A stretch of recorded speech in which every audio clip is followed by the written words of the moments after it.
বছরের এই একটাই দিন যেই দিন আমার একদম রাত 12টা থেকে পুরো পরের দিন গোটা দিনটাই আমার আনন্দে কাটে। আর জন্মদিনের এত এত উইশ এত এত ভালোবাসা পেতে কার না ভালো লাগে বলো তো।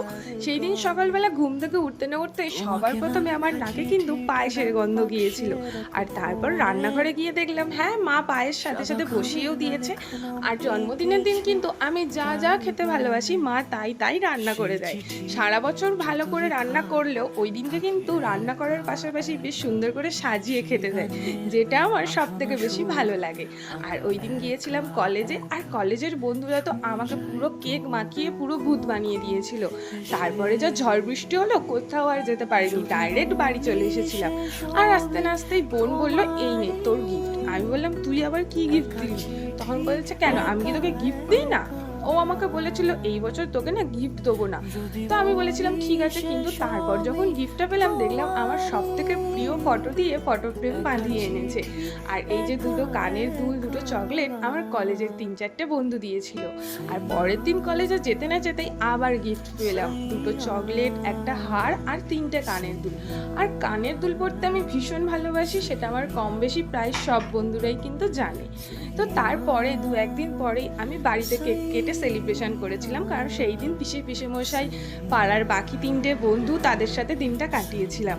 তো এই যে আমি রেডি হয়ে গিয়েছি, আর আমার জন্মদিনে আমার যত না মজা হয় আমার বোনের মনে একটু বেশি হয়, সে আমার থেকেও বেশি সেজেগুজে বসে পড়েছে। আর কেকটা কিন্তু আমি নিজেই জন্মদিনে নিজেই বানিয়েছিলাম। অনেকেই বলে যে তোর নিজের জন্মদিনের কেক নিজে বানালি? তো আমি বলি যে হ্যাঁ ভাই, আমার জন্মদিনের কেক আমি নিজের মন মতো করে ডেকোরেশন করে কাটতেই বেশি ভালোবাসি। আর নিজে যখন কেক বানাতে পারি আমি কেন বাইরে থেকে কেক কিনতে যাব?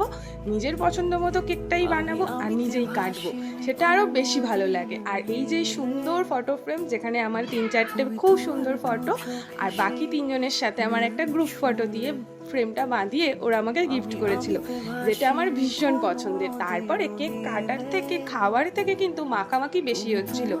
এখানে যে জন্মদিন হচ্ছে না হোলি হচ্ছে সেটাই বুঝতে পারছিলাম না। তারপর লাফিয়ে আয়নায় গিয়ে নিজের মুখটা দেখে ভাবলাম আমার মুখের এই কী অবস্থা। তারপরে প্রচুর ফটো, প্রচুর মজার, প্রচুর আনন্দ করে দিনটা কাটলো। মানে আমার জন্মদিন অ্যাকচুয়ালি 2 দিন হলো। একটা দিন যেদিন সত্যিকারে সেদিন কলেজের বন্ধুদের সাথে, আর একদিন যেদিন পিসে বসা এলো সেদিন সবার সাথে বাড়ির একসাথে। তো এই দুটো দিন আমার কাছে ভীষণ আনন্দের। রাতে খাওয়া দাওয়া করে যে যার বাড়ি চলে গেল, আর আজকের দিনটা এইভাবেই কাটলো। দুচোখে ভেসে যাওয়া নীলামা, যদি বলি সে সবই তোমারই। দুচোখে ভেসে